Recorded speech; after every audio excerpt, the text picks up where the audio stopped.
আসসালামু আলাইকুম। আমি মোহাম্মদ হাফিজ আরেকটি নতুন ভিডিও নিয়ে চলে আসলাম আপনাদের মাঝে। তো আজ দেখাবো এটি জিএলআর গাড়ি স্টারিং ইয়ক কিভাবে গ্রিস করা হয় সেটাই দেখাবো। তো চলেন বন্ধুরা যে দেখি কিভাবে গ্রিস করা হয়। তো এটি হচ্ছে স্টারিং ইয়ক, এটা আমরা এখন খুলবো। এটা লক সিস্টেম আছে এখানে। লকটা খুলে এটার ভিতরে যে অংশটুকু আছে সেটা বের করবো, করে এটা সুন্দর করে গ্রিস করে দেবো। এটা আসলে একটু শব্দ করে। এটা মূলত হয় কি, ভিতরে গ্রিসটা যদি শুকিয়ে যায় সেই ক্ষেত্রে এটা বল সিস্টেম থাকে, এখান থেকে সাউন্ড আসে। তো আমরা এটা লকটা আগে খুলে সুন্দর করে এটা খুলবো, খুলে সুন্দর করে গ্রিস করে দেবো। এই যে দেখেন, এই যে গ্রিস একদম শুকিয়ে গেছে, ভিতরে বলগুলো একদম শুকিয়ে গেছে দেখেন। এটা ফাইবারের পরে ক্যাসিংয়ের মতন এটা গ্রিসের পরে বসে থাকে। এটা দেখেন গ্রিস করা হচ্ছে সুন্দর করে। তো গ্রিস করার পরে এটা আমরা আবার লাগিয়ে দেবো ইনশাল্লাহ। যে সাউন্ডটা করে সাউন্ডটা আর করবো না।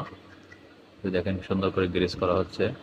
আর খেয়াল রাখতে হবে যাতে বলগুলো যাতে না পড়ে যায়, সব বলগুলো যেন থাকে। এই যে দেখেন গ্রিস করে এটা সুন্দর করে ঢুকে যাবে। এটা আবার ঘাট যদি না বসে তাহলে বলবো না, এটা বলগুলো পড়ে যাবে।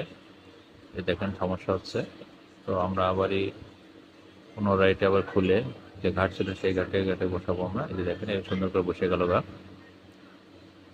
এই যে দেখেন সুন্দর করে বসে গেল। তো এটাই বন্ধুরা, যদি আমার ভিডিওটা ভালো লাগে তো অবশ্যই লাইক শেয়ার কমেন্টস করবেন, যাতে আরও নতুন ভিডিও তৈরি করার উৎসাহ পাই। আর এই ধরনের বেটার সার্ভিস যদি পছন্দ হয় তাহলে চলে আসবেন আমাদের প্রিয় service centre, Navana Toyota 2S centre, Tejgaon 342 Dhaka. এই যে দেখেন সুন্দর করে। এখন আবার পুনরায় আমরা এই লকটা একটু চাপ দিয়ে খালি বসিয়ে দেবো, লকটা যাতে বসে পড়বে।